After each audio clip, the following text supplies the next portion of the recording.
Salomon, fils du roi David, était l'un des hommes les plus riches et les plus sages de l'humanité, comme vous le savez déjà. Mais quel serait le secret de sa richesse? Existe-t-il un code universel de la richesse que le roi Salomon a utilisé pour devenir si riche? La réponse est oui. Et en fait, il y a 3 codes principaux responsables de la richesse de Salomon. Cependant, l'un de ces codes est caché dans la Bible, et aujourd'hui, vous pouvez accéder à ce code pour ouvrir les portes de la richesse et de la prospérité, ainsi que de tout ce que vous souhaitez manifester. Aujourd'hui, nous allons aborder un sujet qui vous intéresse sûrement, 3 codes pour devenir riche. Mais ce ne sont pas n'importe quels codes. Ce sont des codes auxquels le roi Salomon a eu accès, et vous pouvez y accéder aussi. La vérité est que si vous accédez à ces codes, un univers de possibilités peut s'ouvrir devant vous, et pas seulement la richesse, l'argent et la prospérité. Car tout le monde ne le sait pas, mais je vous le dis, la richesse est très subjective. Chacun interprète la richesse selon son niveau de conscience. Cependant, accéder à ce code, que j'appelle également des principes, et auquel le roi Salomon a eu accès et s'est approprié, vous connectera à une source illimitée. Ces codes vont bien au-delà de simplement attirer la richesse, car ils sont responsables de 3 choses: la manifestation, le maintien et l'abondance. C'est le trépied de la véritable prospérité. Si vous me suivez depuis un certain temps, vous savez que mon objectif est de partager ce que j'ai appris de manière très simplifiée, claire et compréhensible par tous. Maintenant que vous êtes arrivé jusqu'ici, que diriez-vous de laisser un like? Si vous êtes nouveau sur la chaîne, n'oubliez pas de vous abonner et d'activer la cloche. La vidéo peut être longue, mais c'est un savoir précieux, alors faites attention et restez jusqu'à la fin. C'est formidable de vous avoir ici. Je suis fier de vous voir faire partie de cela. Avant de révéler les 3 codes de Salomon, soyez attentifs. Je sais que beaucoup soulèveront des objections concernant la figure de Salomon et sa richesse, disant « Oh, mais Salomon est né avec une cuillère en argent dans la bouche ». D'autres diront que Salomon a fait plusieurs erreurs, et d'autres diront que le temple de Salomon a été détruit et est en ruine. Par conséquent, nous ne devrions pas adorer la richesse parce que la richesse conduit à la ruine. Laissez-moi vous dire quelque chose sur la richesse. Ceux qui ont conscience de la richesse comprennent qu'elle génère des opportunités de choix et amplifie simplement nos vertus si nous les regardons, tout comme elle amplifie nos imperfections si nous nous concentrons et y prêtons attention. Le fait que Salomon soit né avec une cuillère en argent, étant le fils du roi David, ne garantirait pas le maintien de la richesse, du pouvoir et de l'autorité que son père avait. De même, si vous gagnez un prix à la loterie, cela ne garantira pas votre richesse. Il faut quelque chose de plus, et nous en discuterons. Une autre chose très importante à souligner est que beaucoup jugent le roi Salomon pour ses prétendues erreurs. Alors je vous demande, qui est parfait? Le grand problème est que les gens cherchent la perfection, idolâtrent les politiciens, les célébrités, les artistes, les leaders religieux, et lorsqu'ils découvrent les erreurs de ces personnes, ils deviennent déçus et les condamnent simplement pour leurs imperfections ou leurs erreurs et non pour leurs vertus.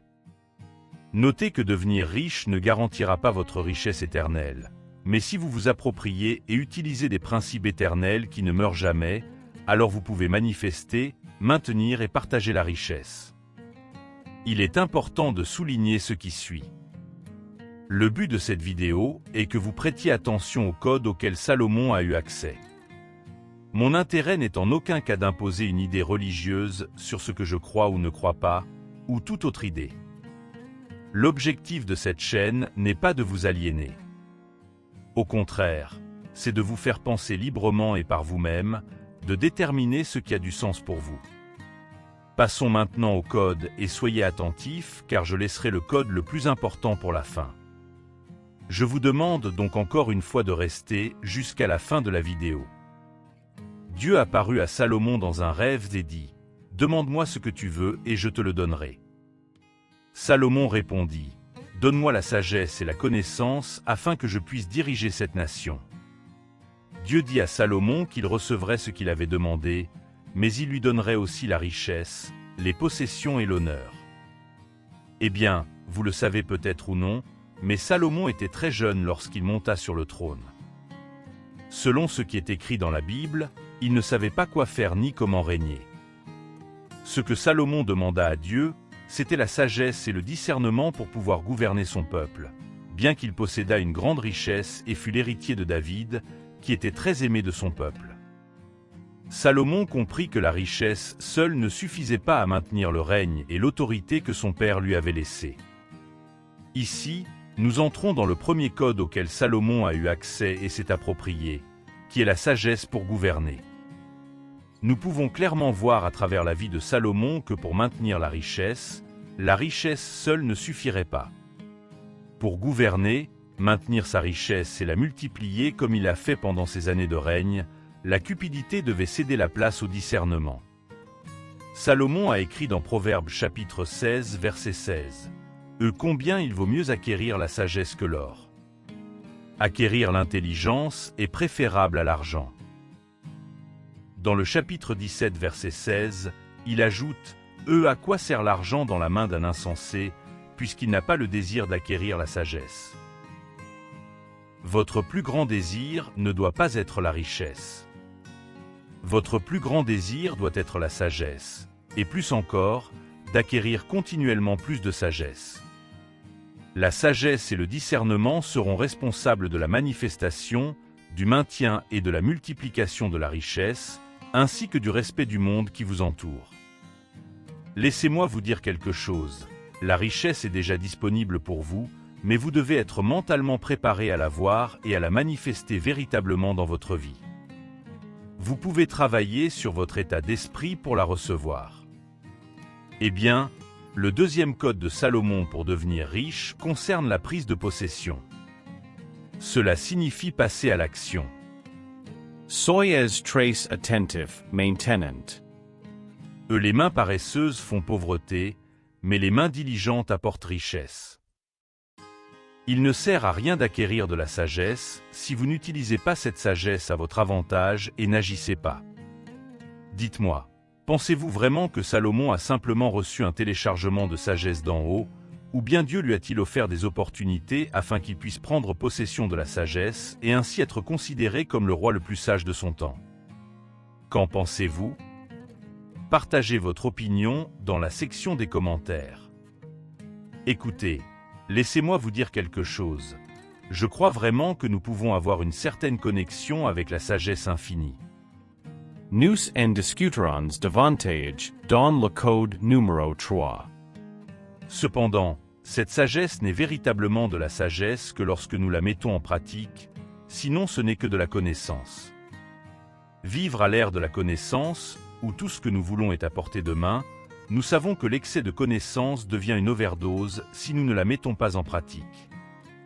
Il est inutile de suivre un cours ou de lire un livre sur l'investissement écrit par un auteur riche si nous n'agissons pas ou n'implémentons pas ce que l'auteur enseigne. Dans chaque effort, il y a un gain, mais rester simplement dans les mots mène à la pauvreté. La sagesse n'est véritablement de la sagesse que lorsque nous la mettons en pratique. Est-ce clair? J'espère que oui. En laissant de côté ce que Salomon a enseigné et en entrant dans le je demandais, croyez et recevez que Jésus a enseigné, je dois vous ouvrir les yeux.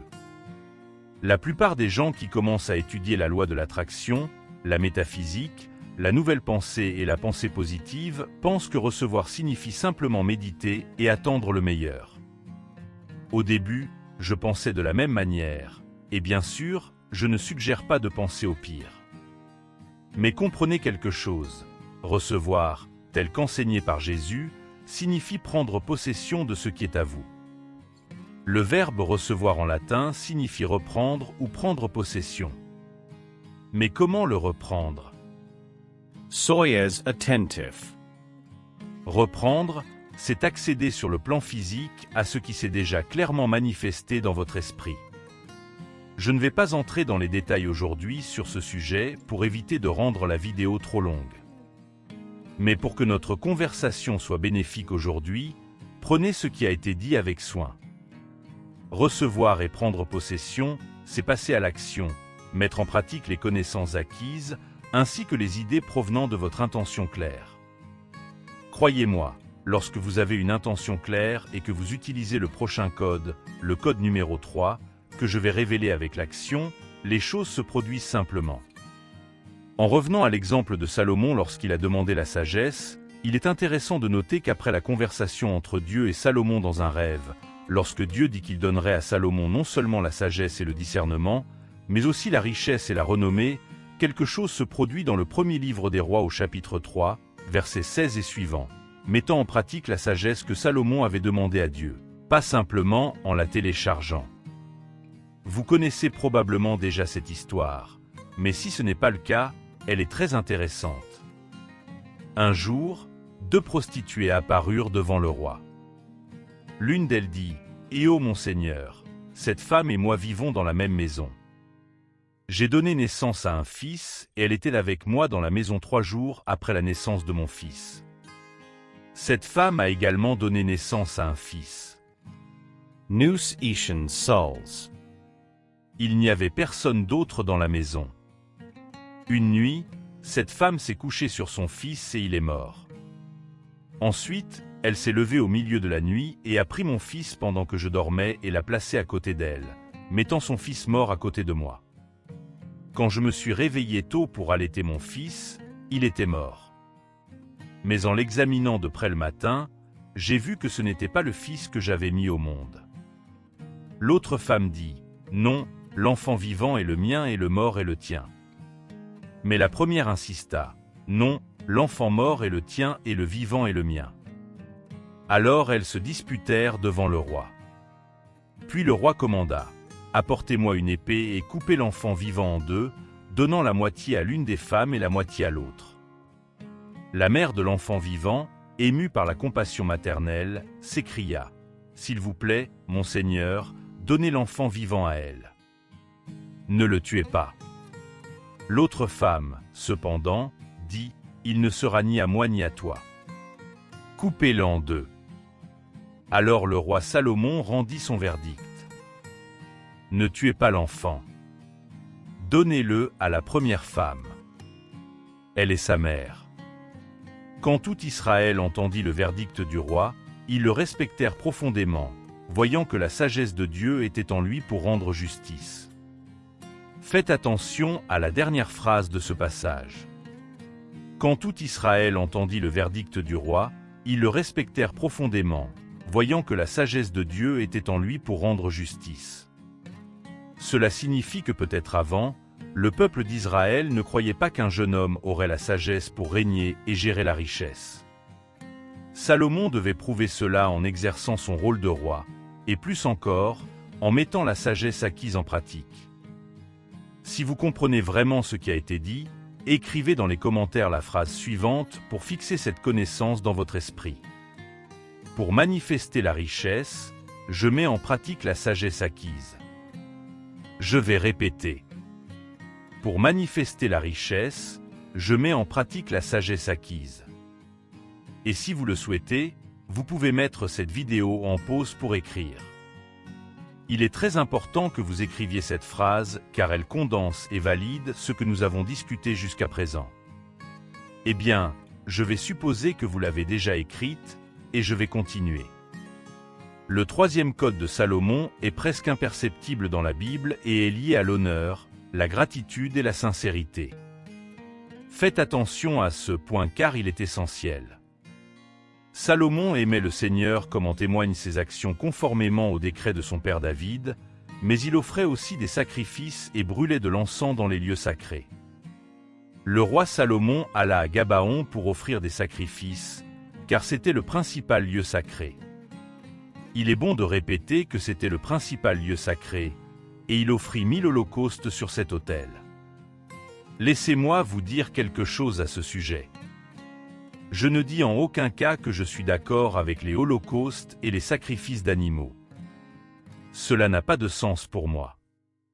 Cependant, à l'époque où Salomon vivait, cette pratique était courante et, à travers la conscience de son époque, elle démontrait un acte de gratitude, et c'est le point que je veux souligner. Salomon avait un cœur sincère et très reconnaissant. Cela se voit bien lorsque Dieu, dans un rêve, fait la déclaration suivante à Salomon. « Demande-moi ce que tu veux, et je te le donnerai. » Regardez maintenant la réponse de Salomon. « Et tu as montré une grande bonté à ton serviteur, mon père David, parce qu'il t'était fidèle, juste et droit de cœur. Tu as continué cette grande bonté envers lui et lui as donné un fils pour siéger sur son trône aujourd'hui. Maintenant, mon Seigneur Dieu, tu as fait de ton serviteur un roi à la place de mon père David, mais je suis encore un jeune homme et je ne sais pas quoi faire. Ton serviteur est ici parmi le peuple que tu as choisi, un peuple si grand qu'il ne peut être compté. Par conséquent, donne à ton serviteur un cœur discernant pour gouverner ton peuple et pour distinguer entre le bien et le mal. » Salomon, avant même de demander et d'accéder à la sagesse qui ferait de lui l'un des hommes les plus riches et les plus sages de l'histoire de l'humanité. Selon la Bible, l'homme le plus riche et le plus sage de son époque avait un cœur reconnaissant et sincère. Mon ami, avant toute chose, soyez reconnaissant, sincère et clair sur ce que vous voulez. J'espère sincèrement que vous comprenez que la sagesse vaut plus que l'or, que les mains diligentes manifestent la richesse, et si vous ne savez pas ce que signifie avoir des mains diligentes, faites des recherches, d'accord? Et il y a plus. Un cœur reconnaissant et sincère a une connexion avec la source infinie, où se trouvent toutes les réponses et solutions. Notre vidéo touche à sa fin, mais notre conversation continue dans les commentaires. J'espère que vous avez apprécié le contenu d'aujourd'hui. Je vais m'arrêter ici. Au revoir, et à la prochaine vidéo.